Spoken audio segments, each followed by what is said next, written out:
y nosotros partimos del concepto de capacidad contributiva como un referente o lo más representativo dentro también siempre de los estados modernos. Siempre cuando ustedes se remitan a la bibliografía van a ver que siempre le hace una evolución histórica. Y es necesario entender esa evolución histórica, si no, muy difícil de comprender por qué se llegó a la ley, yo que sé, la 2647, que es la última de ganancia, o cómo se llegó en el año 73 a la 2628, o cómo era en el año 32 las 11.600 y algo. Que obviamente fue un proceso histórico, los estados van cambiando, la economía va cambiando, los contribuyentes van cambiando, y el Estado lo que tiene que ver es tratar de imponer esta carga o este poder de imposición, pero que no afecte la fuente generadora, sino que el contribuyente contribuya a los servicios que son prestados por el Estado de acuerdo a su capacidad contributiva, pero esto que no aniquile o que no extermine la fuente generadora de los recursos. Acuérdense que el Estado no genera riqueza, lo genera los particulares y el Estado detrae o saca una porción de eso.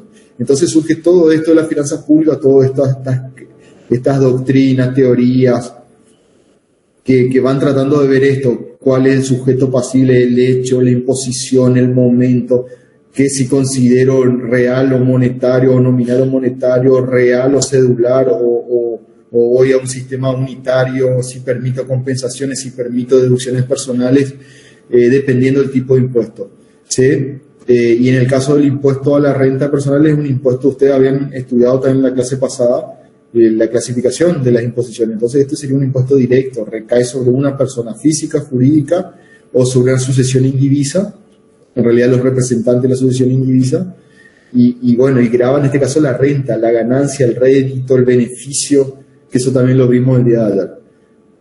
Atento a toda esta introducción, la renta personal se considera todos los ingresos o ganancias de una persona física, ¿sí? Pues es personal, no es societario, de cualquier fuente que provenga, ¿sí? Nosotros habíamos visto la ley 2628, que es el impuesto a las ganancias, que está en el aula virtual, que en realidad en el artículo 2, que yo lo puse ahora al final, incorpora todos los tipos de ganancias, rédito, de cualquier tipo de naturaleza, ¿sí? Y inclusive los ocasionales, ¿sí? Ustedes saben que la ley lo que busca es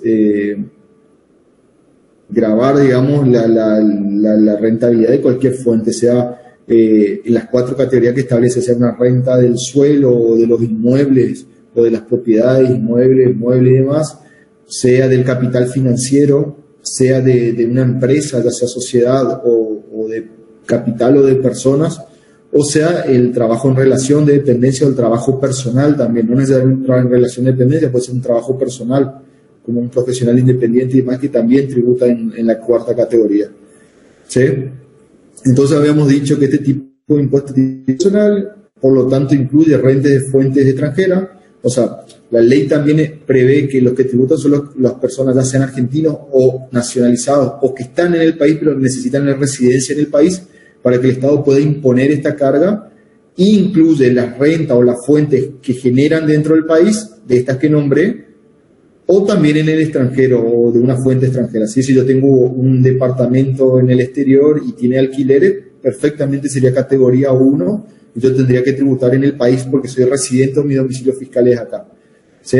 Y todas estas cuestiones es lo que yo le trato de explicar, que el Estado fue viendo al momento de establecer la carga. También hay una progresividad de cuota, eso habíamos hablado de proporcionalidad y progresividad. En este caso es progresivo la renta personal, ¿sí? O el impuesto a las ganancias.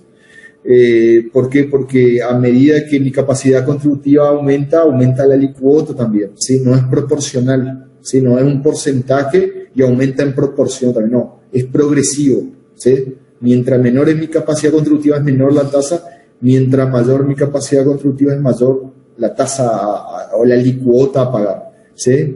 Que en nuestro caso puede llegar hasta el 35% en el caso del impuesto a las ganancias y el impuesto a las rentas. Y también permite las deducciones personales como un impuesto directo que recae sobre mí y no lo puedo trasladar como si sería un impuesto indirecto, como el consumo, como el impuesto al consumo, como es el IVA y demás, o ingresos brutos. Este caso recae sobre una persona determinada. Me permite hacer deducciones que fundamentan el sostenimiento de la fuente. ¿Sí? ¿Se acuerdan cuando vimos la teoría de la fuente, la teoría del patrimonio neto más consumo, o la teoría de Erwin Fisher? La teoría de la fuente era cualquier fuente permanente que tenga un carácter periódico, o sea, cualquier ganancia que genere esa fuente permanente de carácter periódico, y que siempre se mantenga la fuente generadora, ¿sí? Si yo no puedo ir en contra de eso. Entonces, la teoría del patrimonio, el incremento patrimonial neto más el consumo, adopta las deducciones, es decir, listo, a ver, ¿qué gastos vos incurrís como contribuyente, como fuente generadora de la renta? Y deducirlo obviamente de la ganancia, ¿sí? Porque ese dinero, esos gastos te cuesta a vos generar la ganancia que después va a estar sujeta al impuesto. Y esa estructura también adopta el sistema argentino, ¿sí? Que lo vimos también, ¿sí? En realidad nosotros tenemos un sistema mixto, tenemos un sistema cedular o real para una fuente, y para el resto de la fuente tenemos un sistema unitario o de renta global, más deducciones generales, y bueno, que también lo vimos el día de ayer. Y bueno, y a partir de esta imposición a la renta y estas características que vimos, surgen problemas o inconvenientes que el Estado o de las finanzas públicas nos tenemos que preguntar, teniendo en cuenta esto, de qué renta gravar, qué monto gravar, en qué momento gravar, quién es el sujeto que debe pagar el impuesto, si las sociedades son considerados sujetos o no, que eso también lo vamos a ver hoy, qué pasa en las rentas ocasionales o no, si se consideran o no, en nuestro sistema, en nuestro régimen se consideran las rentas ocasionales. Vimos un ejemplo, los juegos de azar, o la venta de un inmueble, o la herencia, donación que yo recibí, que obviamente es ocasional, no está relacionado a mi fuente habitual permanente, ¿sí? Pero se considera y debo tributar obviamente, o el Estado considera, ¿sí? También por el principio de eso, dijimos que hay un principio de legalidad, hay una ley que establece esta obligación, ¿sí? Y ustedes también estudiaron eso, el principio de legalidad, de igualdad, de economía, y bueno, y todos los principios que debe el Estado garantizar al contribuyente o a la persona que tiene el cargo o la imposición, ¿sí?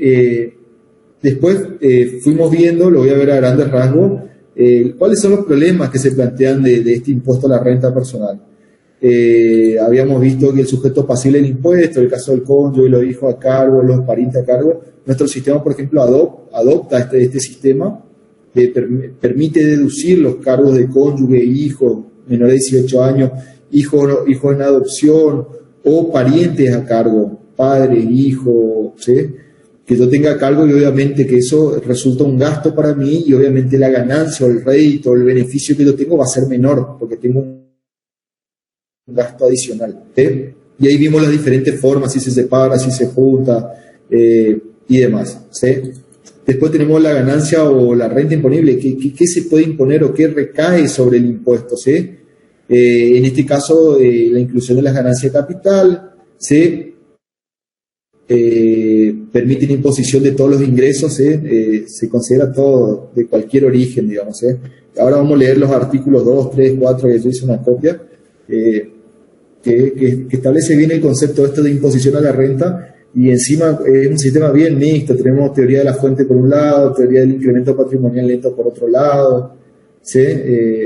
Se aplica, digamos, la imposición por real y cedular, se aplica también la unitaria, o sea, la Argentina es un mix en todos los sentidos. Después también el día de ayer habíamos visto la progresividad de la tasa, ¿sí? Entendiendo eso, que por el transcurso del tiempo obviamente se van produciendo ganancias y pérdidas. Nosotros tenemos un periodo anual, ¿sí? No necesariamente es de enero a diciembre, ¿sí? Las personas físicas generalmente sí tributan de enero a diciembre, las personas jurídicas o las empresas pueden tener ese lapso tipo de abril a abril, de julio a julio, ¿sí? Siempre, pero eso sí, siempre un periodo anual, donde se determina cuál es la ganancia en ese periodo. Hay que darle un parámetro temporal al impuesto también, o la cargo a la imposición, ¿sí?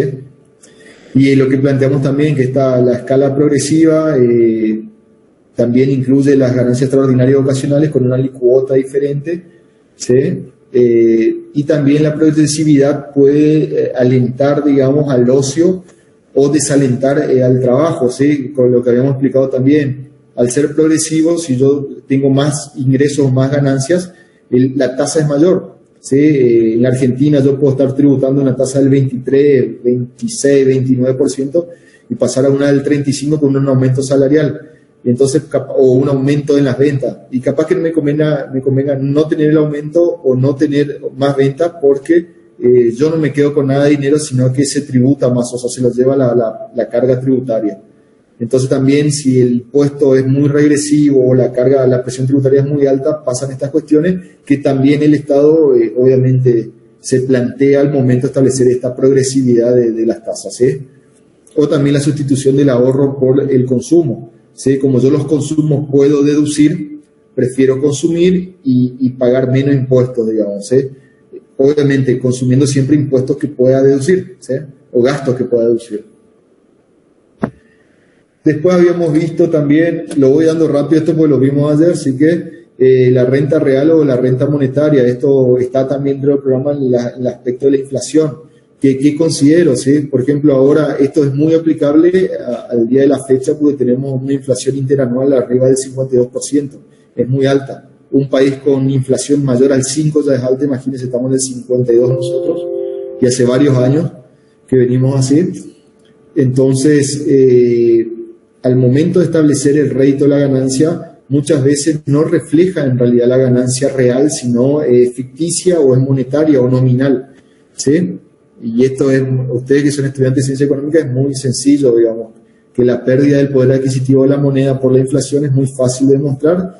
Esto requiere entonces expresarlo o reexpresar o reajustar, ¿sí? Que es propio de la disciplina contable de nosotros los que nos dedicamos a la ciencia económica, de reajustar los balances a los efectos de cumplir con los requisitos de la información, ¿sí? Nosotros cuando elaboramos un estado contable, lo que estamos haciendo es generar información relevante para terceros, ¿sí?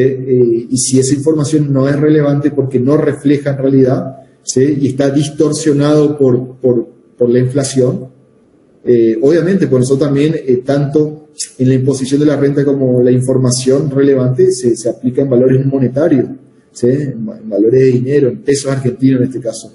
Entonces hay que reflejar o hay que ajustar esto y entonces hay que guiarse por ganancias reales y no solo monetarias, y también en las finanzas públicas al momento de tributar también debe permitir estos ajustes al efecto de establecer la ganancia real y a partir de ahí establecer la imposición o la carga de la renta personal o de la renta al sujeto pasible, digamos, del impuesto, ¿sí? Después, creo que esto también lo vimos. A ver, ¿hasta dónde llegamos? Creo que hasta acá habíamos llegado. La realización de la renta, obviamente como requisito para ser imponible o poder, digamos, la renta tiene que existir. ¿Qué significa esto? Que el fisco o el Estado no puede, digamos, imponer algo que no existe todavía. Ejemplo, una renta por renta de categoría 1 o, para un ejemplo de un inmueble. Yo ya no puedo cobrar alquileres adelantados. O sea, decir, vos por de acuerdo a un contrato vas a ganar tanta plata en alquileres, vas a tener tantos gastos que puedes deducir y ya tipo anticipame el impuesto, ¿no? Uno de los requisitos que sea imponible, o sea, que sea realizable. Entonces, al momento de la imposición tiene que ser una ganancia real, que exista, que ya esté en poder del contribuyente. Y parte de esa ganancia debe aportar como una imposición a la renta, ¿sí? El concepto, bueno, en el concepto del incremento patrimonial neto más consumo, deben grabarse en el periodo fiscal que se producen, establece eso, convertido o no en dinero. ¿Qué significa? En el caso de otra vez del contrato, de acuerdo a esta teoría, por más que los alquileres yo no lo haya cobrado, si ya son exigibles, o sea, está vencido el contrato y el inquilino no me pagó, igual integra la renta, ¿sí? Por decirlo de esa forma.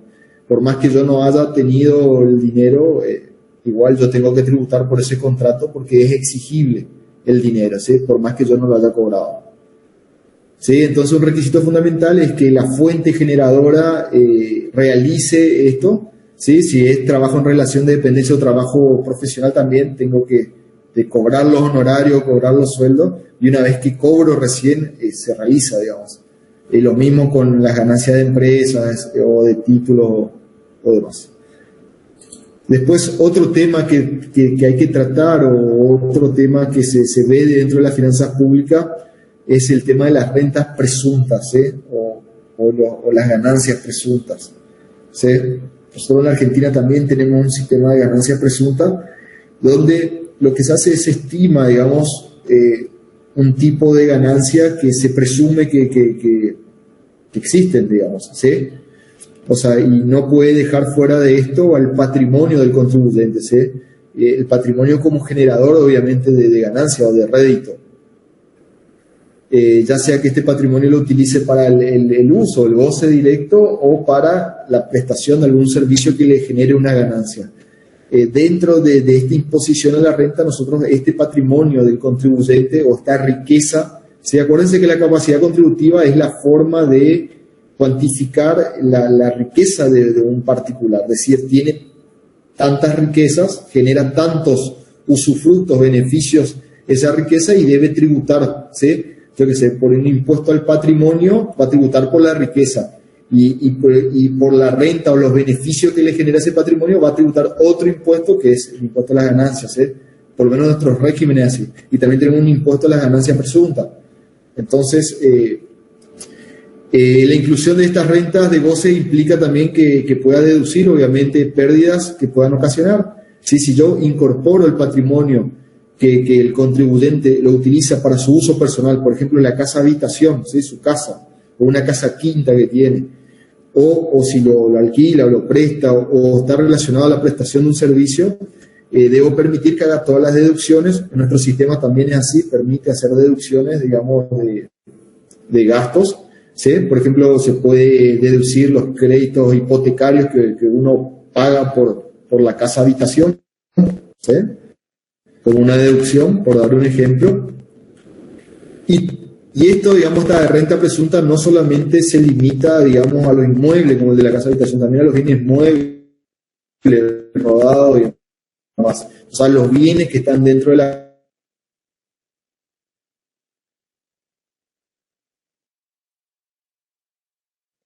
casa que puedan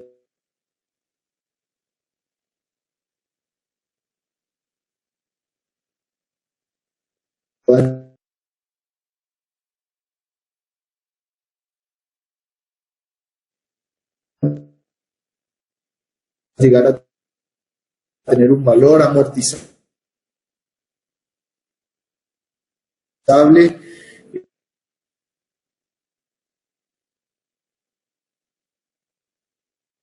y obviamente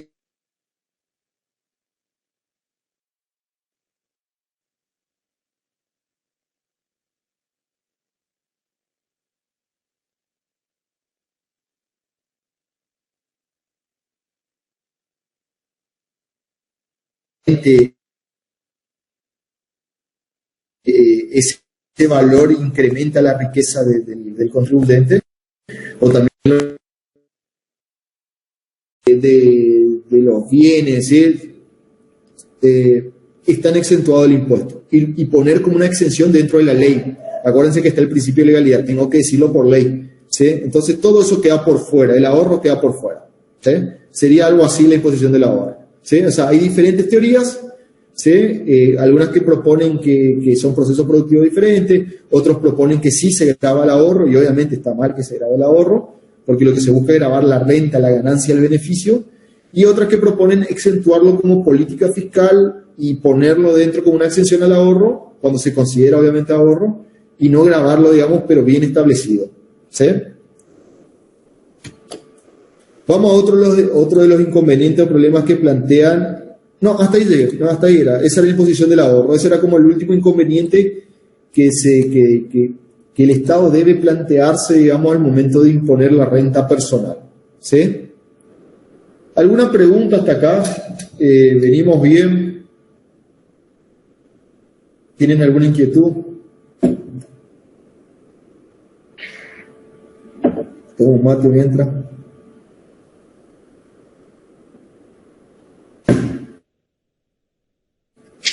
Se fueron todos, ¿hay alguien?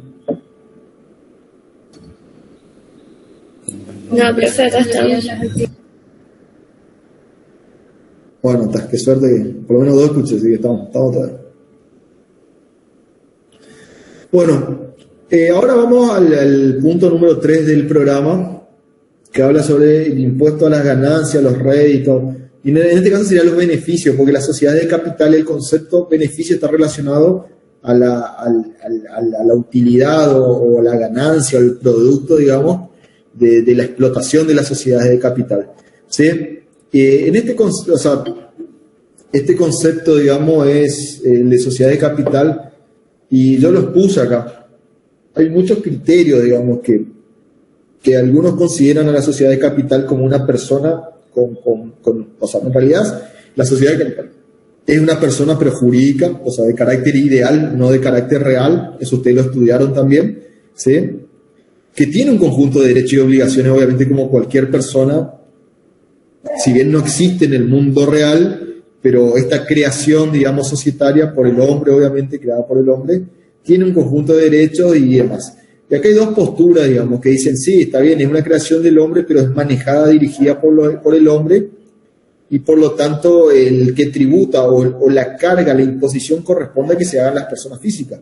Y después está la otra postura que dicen que no, que hay una evolución ya de estas empresas o de estas sociedades, donde ya generalmente las sociedades más transnacionales, que no importa quién sea el accionista, no importa quién es el dueño del capital y demás, sino que ya tienen como una vida y un objeto y un fin, digamos, que trasciende a las personas que aportaron la plata o algo así.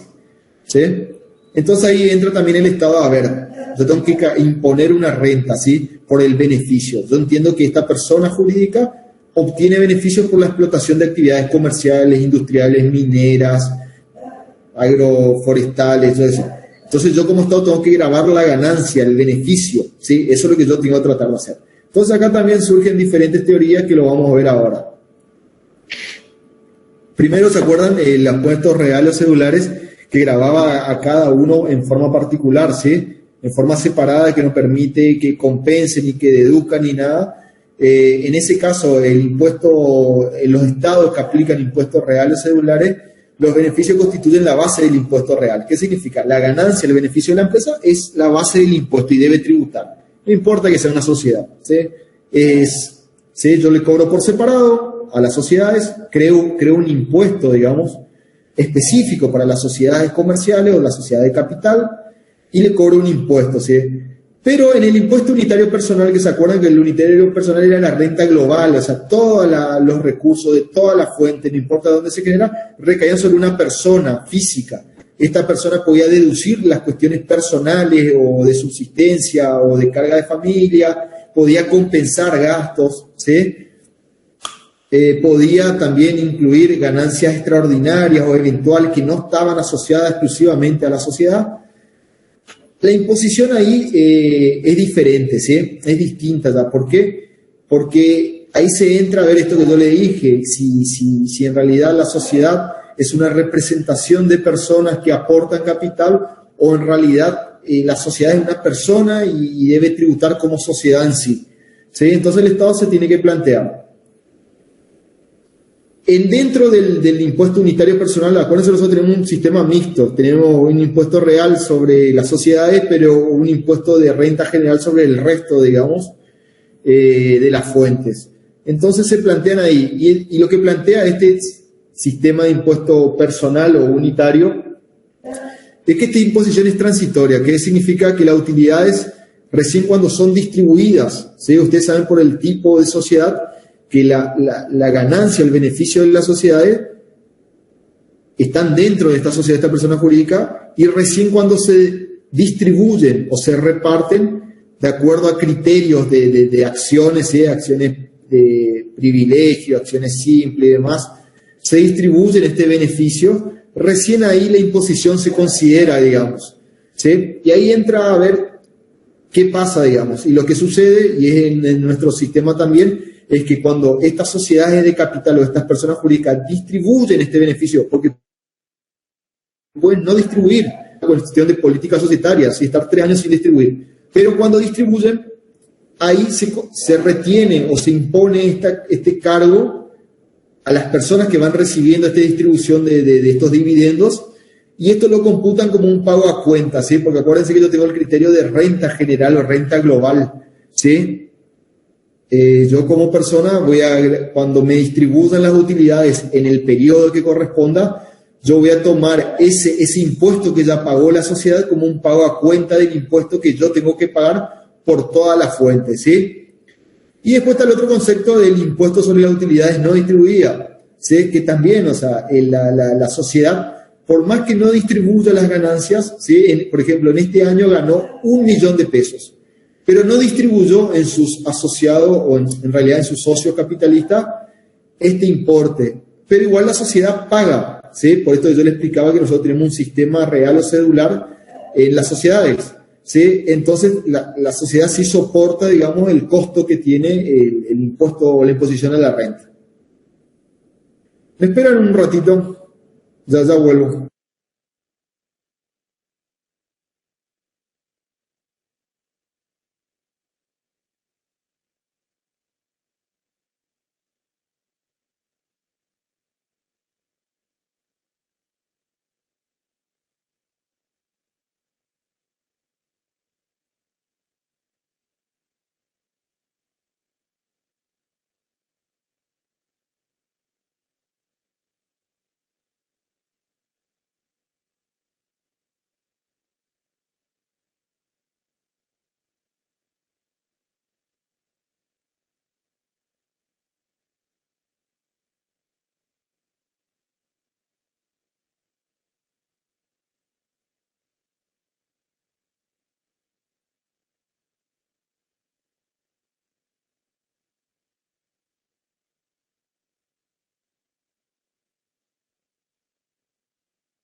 Bueno, disculpen la molestia, pero eso es lo difícil de hacer clases en su caso. Bueno, entonces el impuesto a los réditos de sociedades, de acuerdo al tipo o la estructura del impuesto, sea cedular o un impuesto en particular para cada tipo de fuente, o el impuesto unitario, se plantean estas situaciones diferentes. En el caso del impuesto cedular, que hay un impuesto único, digamos, o hay una estructura de impuestos a la renta, a las ganancias para la sociedad de capital, en los países que hay, obviamente, es muy sencillo. Entonces, la ganancia de la sociedad es la que tributa y tributa a la sociedad, sería. Y la base es el beneficio. Ahí no habría mucho más análisis ni sería muy complejo. ¿Sí? Ganó tanto dinero, se aplica una alícuota sobre un hecho. ¿Sí? Seguro se permite deducir algunas cuestiones propias de la ganancia neta, o se toma la ganancia neta en su caso, y se aplica. Pero es diferente cuando es el impuesto unitario personal, que habla de renta global de diferentes fuentes nacionales y extranjeras, que permite deducciones, que permite ganancias eventuales y demás. Entonces ahí es diferente, ¿sí? Y obviamente el que tributa siempre es la persona, ¿sí? Porque es renta global, ¿sí? No se considera a la sociedad, sino a la persona que debe tributar, y en este caso por una fuente que va a ser tener acciones o participar en una sociedad y los beneficios, digamos. Y ahí están los dos dilemas: cuándo se distribuye o cuándo no se distribuye. Igual la sociedad aporta y el sujeto pasible lo toma como un pago a cuenta, o en su caso, o en el caso que no se distribuyan, la sociedad es el que soporta y al momento de distribuir recién lo traslada a la persona, ¿sí? Sería algo así.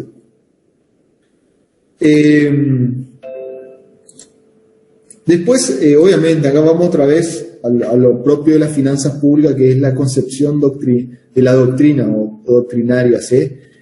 Y ahí hay dos, digamos, también lo que yo le planteaba hoy. Hay uno, primero, el famoso principio de la capacidad contributiva, que es como el principio madre de la imposición, ¿sí? Por parte del Estado, y más de los estados modernos, de buscar la verdadera capacidad contributiva, ¿sí? Que el que tenga contribuya de acuerdo a su riqueza, porque la capacidad contributiva es eso, es la cuantificación. Eso sí, el que cuantifica es el Estado. El Estado dice, a través de las leyes tributarias, qué considera la riqueza del particular. considera las ventas, considera el patrimonio, qué integra el patrimonio, más, ¿sí? O sea, las condiciones, la cuantificación de la riqueza se da por parte del Estado. O sea, es una percepción del Estado de qué es la riqueza del contribuyente y va a ser la base de la cuantificación a los efectos que el contribuyente participe, contribuya o aporta una porción de ese patrimonio al sostenimiento del Estado, ¿sí?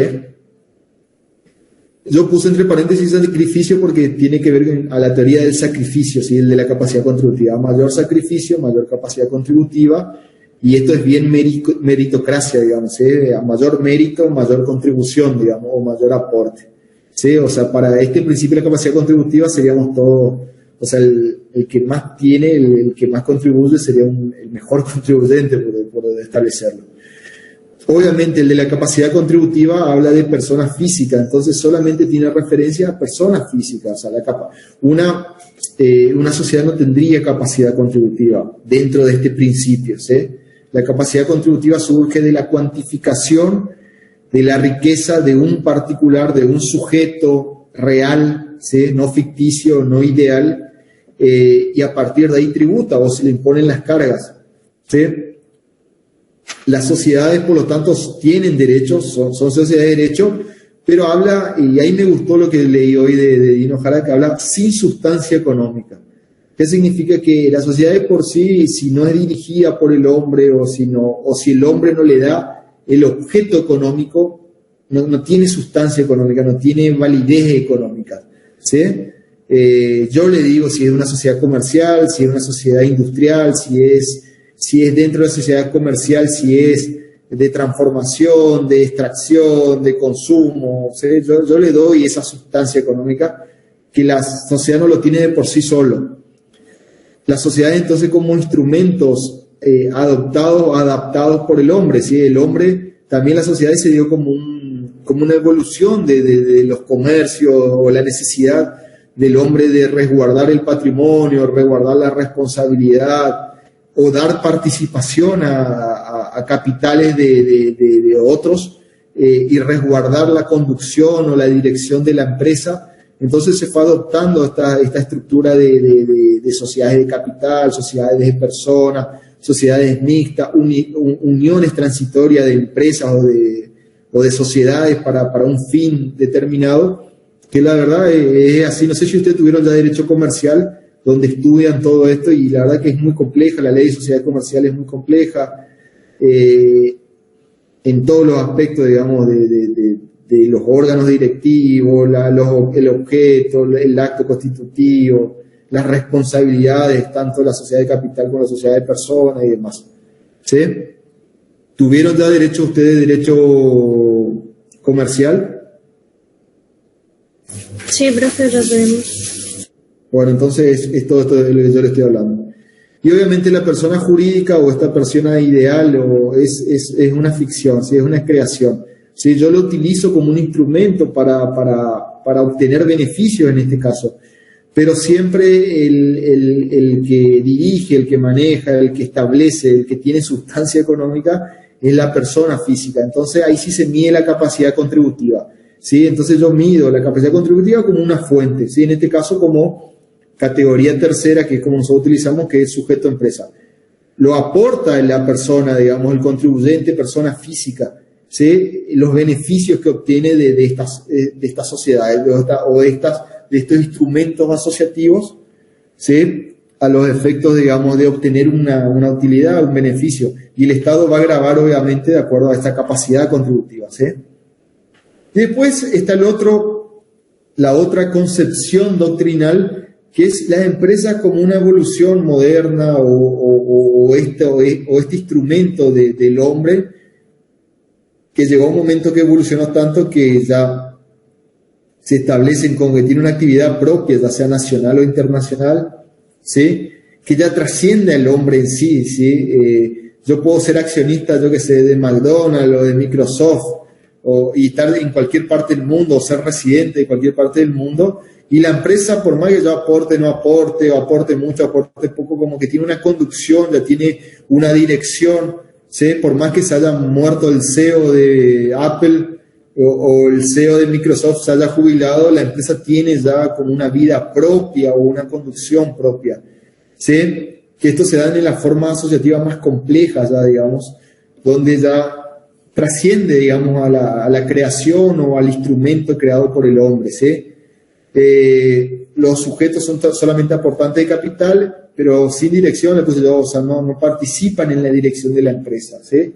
Yo, por ejemplo, compro acciones de empresas así grandes y no importa lo que yo piense, por más que compre muchas acciones, ¿sí? Como que la empresa ya tiene una conducción, tiene un norte, y yo solamente participo con el capital y después voy cobrando los beneficios.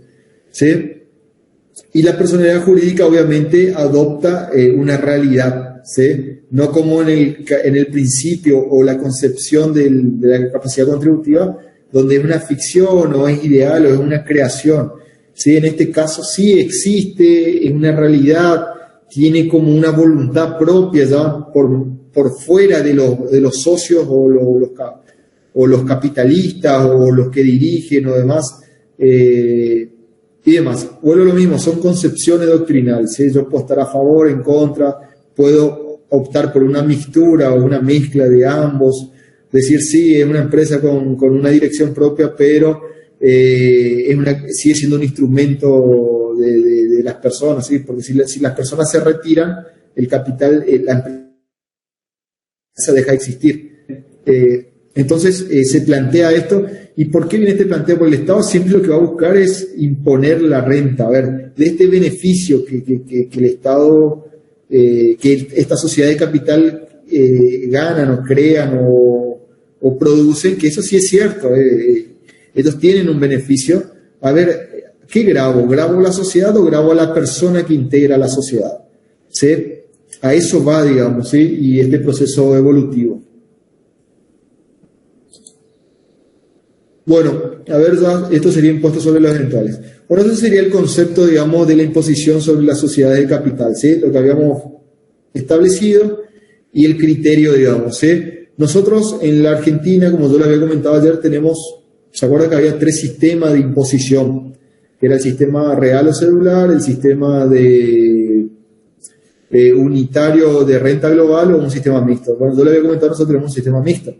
¿Sí? O sea, en el caso de la sociedad de capital se adopta, digamos, impuesto en particular, o sea, un sistema celular, pero otra vez tenemos un sistema personal, o sea, recae sobre la persona física de renta global, donde una persona declara todas las rentas de carácter periódico de una fuente permanente, ¿sí? Bien que es bien teoría de la fuente, en realidad es una mezcla, porque también se incorpora las ganancias ocasionales, que es teoría del incremento patrimonial, donde me permiten deducciones personales, me permiten deducciones generales, y yo establezco una renta o un impuesto sujeto recién, y ahí recién se aplica la alicuota, ¿sí?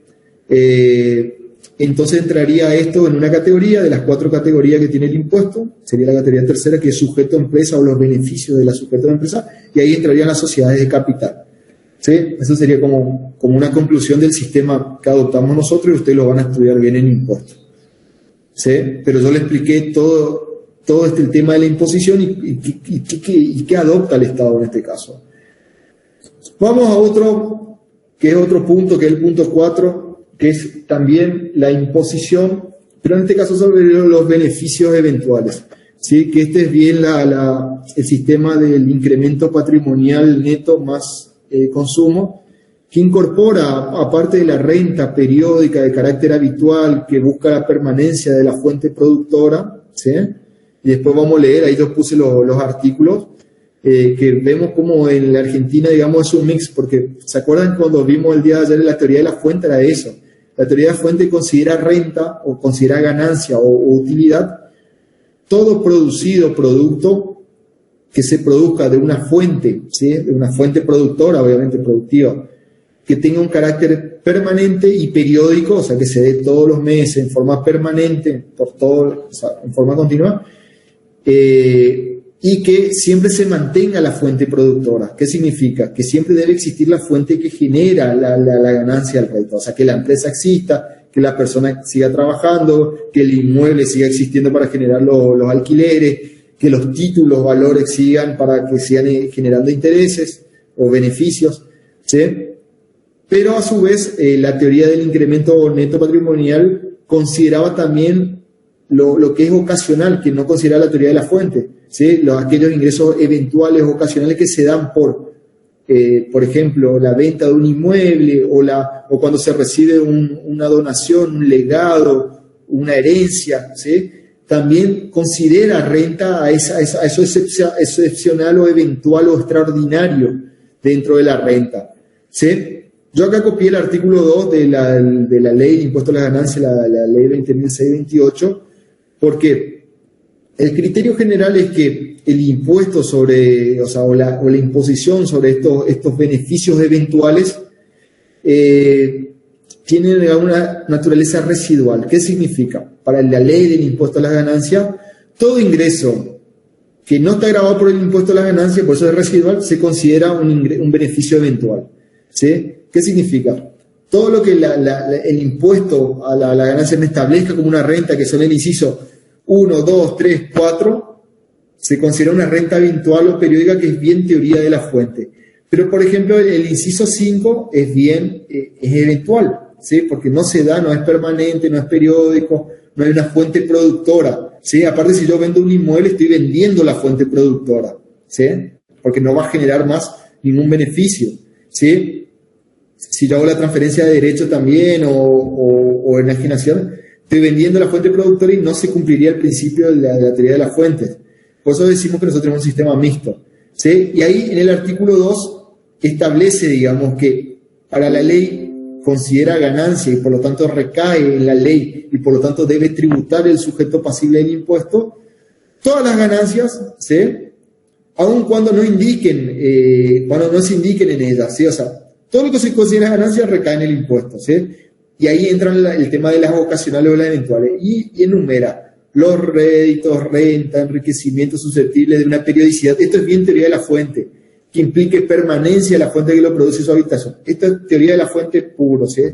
Los rendimientos, renta, bueno, esto sería de los sujetos de las empresas. Los resultados provenientes de la enajenación de bienes muebles amortizables. Los resultados derivados de la enajenación, ¿sí? De acciones, valores.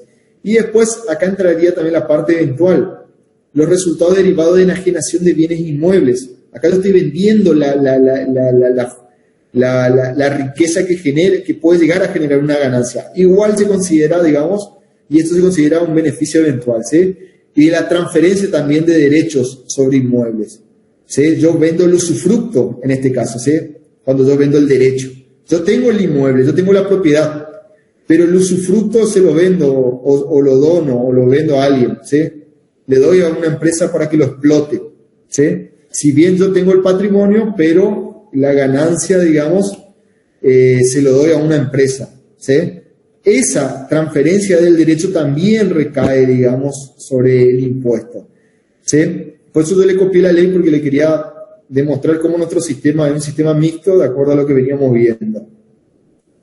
Artículo siguiente también está el artículo 3 y el artículo 4, que también habla que a los fines de la ley se entenderá, ahí explica qué es enajenación o en qué momento se da la enajenación, porque al momento que se da la enajenación se da el incremento o la ganancia eventual o el incremento patrimonial eventual, ¿sí? Que no surge de una fuente permanente productora, ¿sí? Y ahí habla, se entenderá la venta, permuta, cambio, expropiación, aportes a sociedades, o sea, es todo en síntesis, ¿sí? En general, todo acto de disposición que se transmita al dominio a título oneroso, siempre que yo vendo algo en cualquier concepto, se considera enajenación y al considerar enajenación se considera renta eventual y por lo tanto tiene que tributar, ¿sí? Tratándose de inmuebles, que es el caso de una de las rentas eventuales, Dino Harvard, por ejemplo, enumera las transferencias de inmuebles, las transferencias de derechos reales y las ganancias por los juegos, digamos, como eventuales, ¿sí? Yo generalmente saqué acá la ley porque Dino Harvard hace un análisis de una vieja ley que había, que se llamaba Impuesto sobre los Beneficios Eventuales, que ya no existe, ¿sí? Ahora está incorporado todo dentro de la ley de impuesto a las ganancias, ¿sí? Teniendo en cuenta el criterio de renta global. Entonces cualquier beneficio sea permanente o eventual, está dentro del mismo impuesto y sea cualquiera la fuente. Por eso leímos recién el artículo 2. ¿Sí? Y en el caso de inmueble, acá aclara que la enajenación o adquisición de un bien mueble se considera a partir del boleto de compra-venta o comprobante similar. O sea, me establece bien, porque acuérdense que debe establecer bien en el periodo que se produce, porque en ese periodo es donde se impone la renta o debe pagar. ¿Sí?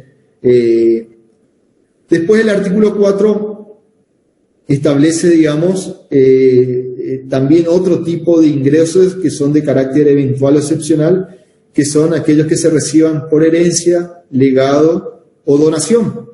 ¿Sí? Y también dice en qué momento se consideran, porque es importante saber en qué momento se consideran, atento a que en el momento que se consideran recaen sobre el impuesto en ese periodo determinado. ¿Sí?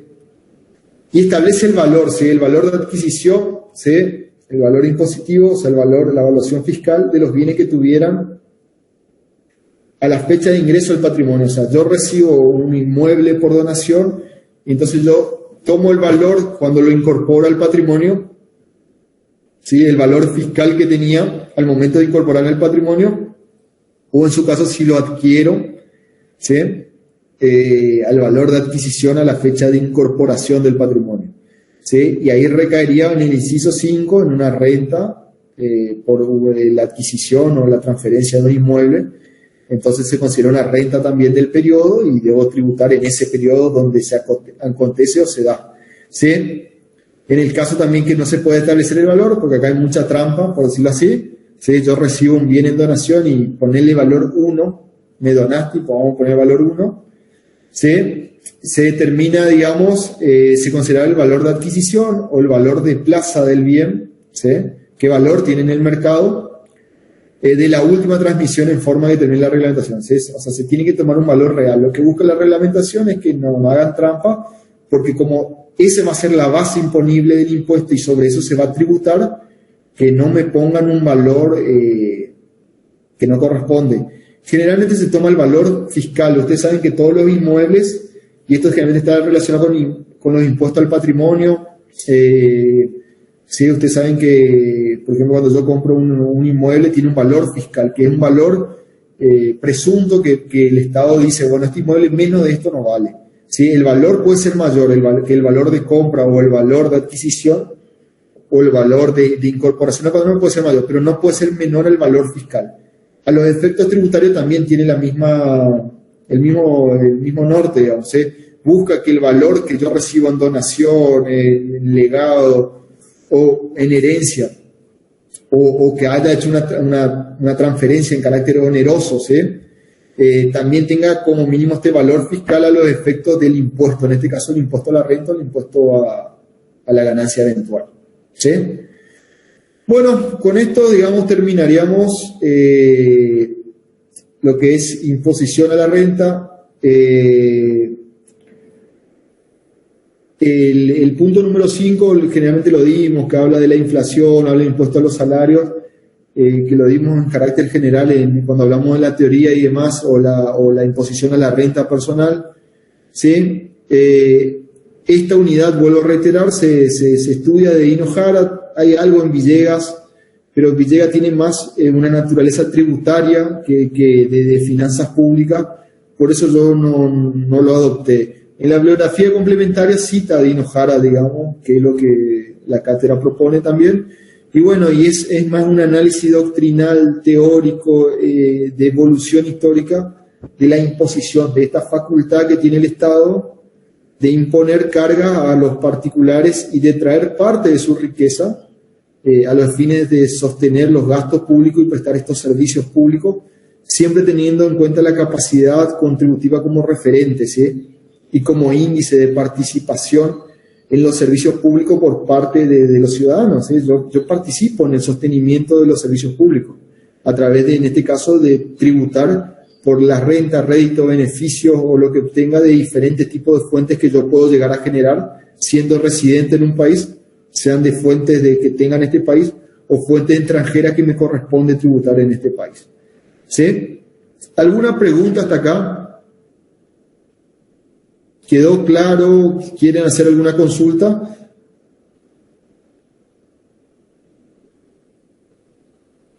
No, profe. Bueno, paso a comentar brevemente el tema de la tarea. Yo entre jueves o viernes, o sea, pasado mañana o el viernes, voy a subir una tarea en el aula virtual, ¿sí?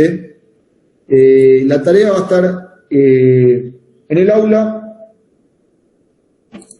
por lo tanto, primero de nada tienen que estar matriculados en el aula virtual.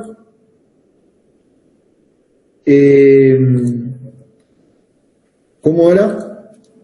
Y realizar. Lo que vamos a hacer va a entrar como nota del primer parcial. Yo en la tarea voy a poner las consignas y los criterios de corrección, de evaluación, de presentación y demás. ¿Sí? A ver si puedo. Generalmente va a ir en la parte superior del aula virtual. ¿Sí? ¿Vieron la primera parte del aula virtual? Donde a ver si le puedo mostrar acá.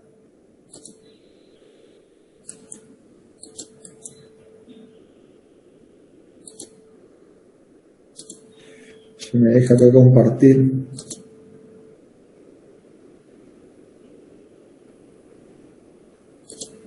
Acá, compartir. Ahí están viendo el aula virtual. Sí, profe. Bueno, en esta primera parte, yo acá voy a poner la tarea, ¿sí? En esta parte que es como el área personal, creo que se llama. Voy a poner la tarea acá. La tarea, ustedes saben, a ver si puedo entrar. No está en el otro. No está en el otro. A ver si puedo entrar porque en Hacienda ya había puesto una tarea.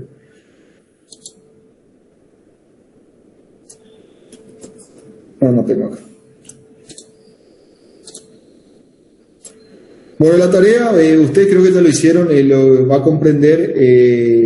Yo voy a poner una consigna, ustedes tienen que presentar generalmente en un PDF, háganlo en un PDF, no en un Word, no pongan como un texto pegado dentro de la tarea, ¿sí? Y generalmente van a ver una o dos preguntas por unidad que ustedes lo tienen que desarrollar, y lo que yo les voy a pedir es que por ahí ejemplifiquen, atento al entendimiento o al contenido que ustedes hacen, digamos, de la pregunta en particular, ¿sí? Por darle un ejemplo, cuando le pregunte qué es el presupuesto del Estado, quién lo elabora y demás, le puedo pedir un ejemplo, digamos, que enumere, que diga o que ejemplifique, ¿sí? Voy a tratar, por lo que había dicho la otra vez, de hacerlo. En realidad el criterio es, cuesta mucho evaluar en esta forma virtual y más este cuatrimestre que es muy atípico. Entonces, el trabajo no va a ser muy complejo, lo que va a requerir sí es que ustedes vayan a los libros, ¿sí? Y lo hagan. Yo lo que voy a pedir es que lo hagan de carácter personal, porque yo me tomo el tiempo de leer cada uno. Entonces, si yo veo dos trabajos que son iguales, lastimosamente las dos personas, por más que esté muy bien el trabajo, van a tener una nota menor o inferior o no van a aprobar, ¿sí? Lo que también pido es que presenten dentro del término y de acuerdo a las consignas. Yo voy a tratar de ser muy claro en las consignas. La forma de presentación, por ejemplo, en formato PDF, en la cantidad de letras que deban responder en cada uno, qué deben contestar y tratar. Igual el correo electrónico que está establecido, y en el aula virtual también hay un sistema de mensajería que yo voy a entrar todos los días a mirar cuando esté la tarea. Si tienen alguna consulta o algo, lo podemos, digamos, realizar por esos medios. Sería por mi correo electrónico, que es ricardomontana193 @, que usted igual lo tienen en el aula virtual, y si no es el que reciben siempre la invitación del Meet, ¿sí?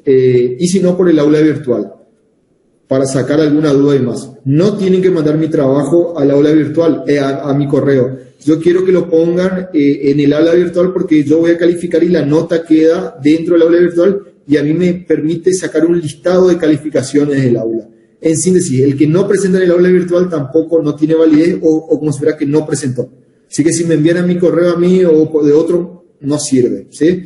Y otra cosa, le deben presentar dentro del término estipulado, ¿sí? Ustedes saben que el sistema tiene un término estipulado y yo voy a programar de acuerdo a que no se reciba en forma posterior. O sea, si ustedes quieren hacer fuera del horario establecido, no van a poder, digamos, presentar y se va a considerar como no presentado. y la nota que yo le voy a poner va a ir como primer parcial y yo lo voy a cargar en el Ciudad Guaraní. Yo el viernes a más tardar cargo la tarea y seguro que hasta el lunes va a ser la fecha, o sea, van a tener sábado, domingo y lunes para realizar el trabajo y presentarlo, ¿sí? O puede ser el martes, como vamos a ver de acuerdo a la cantidad de contenido que le pida. Pero en síntesis lo que van a tener que hacer es una revisión bibliográfica, exponer, digamos, responder las preguntas de acuerdo a la bibliografía y a las clases que nosotros dimos, y en el caso de si se le pide algún ejemplo o que compare, por ejemplo, un sistema con el otro, bueno, se requiere un criterio personal, ¿sí? de lo que cada uno entendió, ¿sí? Y a partir de ahí haga una comparación y ponga un comentario personal. Ustedes saben que lo que es comentario personal no se puede evaluar porque es un criterio personal, ¿sí? Pero yo voy a leer muy atentamente si entendieron o no cada concepto o cada contenido que se da.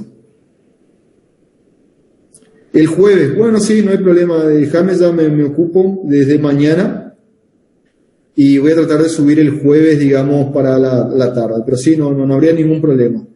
Y eso sí, ya les reitero, serían 3 o 4 días, digamos, como máximo para que lo confeccionen. Más de eso no, porque creo que si se sienten en una tarde lo hacen, o menos, digamos, vuelvo a lo mismo, es de carácter personal, vuelvo a reiterar porque no quiero tener problemas, digamos. Bueno, perfecto, sí, hay otros trabajos que tienen que hacer, perfecto, entiendo. Voy a tratar de subir el jueves. Igual yo vuelvo a lo mismo y voy a tratar de hacerlo para que ustedes aprueben todos, o en gran parte, por lo menos el que asistió, el que leyó algo, entendió, lo haga, ¿sí? Y bueno, y vuelvo a reiterar, es carácter personal, eso que yo hago y le paso a los compañeros, y no, porque yo en donde leo que hayan 2, 3 iguales, y me ha pasado que encima el que le prestan ni te cambia, le cambia la fuente o le cambian 2 cosas, pero hay párrafos que están iguales, ahí directamente, por más que le cambien la fuente, le cambien la ubicación, si un párrafo de 6, 7 renglones están igual, es copia y peguen, y a mí eso no me sirve, ¿sí? Y ahí yo, en donde veo que haya párrafos iguales, de trabajo iguales, directamente está mal para mí, ¿sí? Entonces, le consulto. Sí. ¿Qué horarios más o menos usted maneja para que nosotros entreguemos los trabajos? No, yo pongo 12 de la noche, yo pongo 12 de la noche, 24 horas del lunes, o sea, tienen hasta la noche. No, siempre dejo, porque el sistema creo que hasta las 23:55 permite, por cada día. Bueno, entonces yo voy a poner 23:55, ponerle el día lunes, ¿sí? Del día lunes 21, no sé qué día es, ¿sí? Pero sí sería el último. Bueno, atento a que yo por lo menos ya terminé la unidad, expliqué lo que va a ser la tarea, me comprometo a subirlo el jueves. ¿Alguna pregunta, alguna inquietud? ¿Necesitan algo?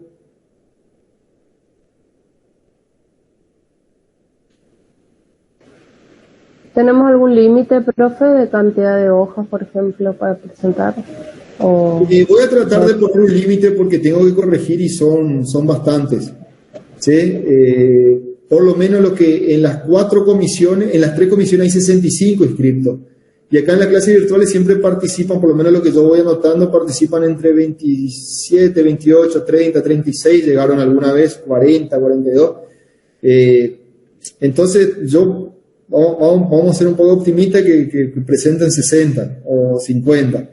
Hay que sentarse a leer cada uno, entonces sí voy a poner un límite y encima yo me tomo el tiempo, que es lo que corresponde, ¿sí? de ver, como usted se toma su tiempo en hacer el trabajo, yo me tengo que tomar el tiempo de corregirlo bien. Sí, voy a poner un límite de hoja, pero igual no van a ser mucho, 3, 4, 5, porque también yo tengo que leer 5 hojas de 60 trabajos y es mucho. ¿Y el horario en el que le podemos consultar a su mail? Mira, el mail mío yo tengo en el teléfono, así que si me consultan yo voy recibiendo en donde esté, digamos, porque yo la verdad trabajo todo el día, trabajo de la mañana temprano hasta la noche, de corrido. Entonces, generalmente mi trabajo lo voy mirando y voy a tratar de contestarle, digamos, en la brevedad, ¿sí?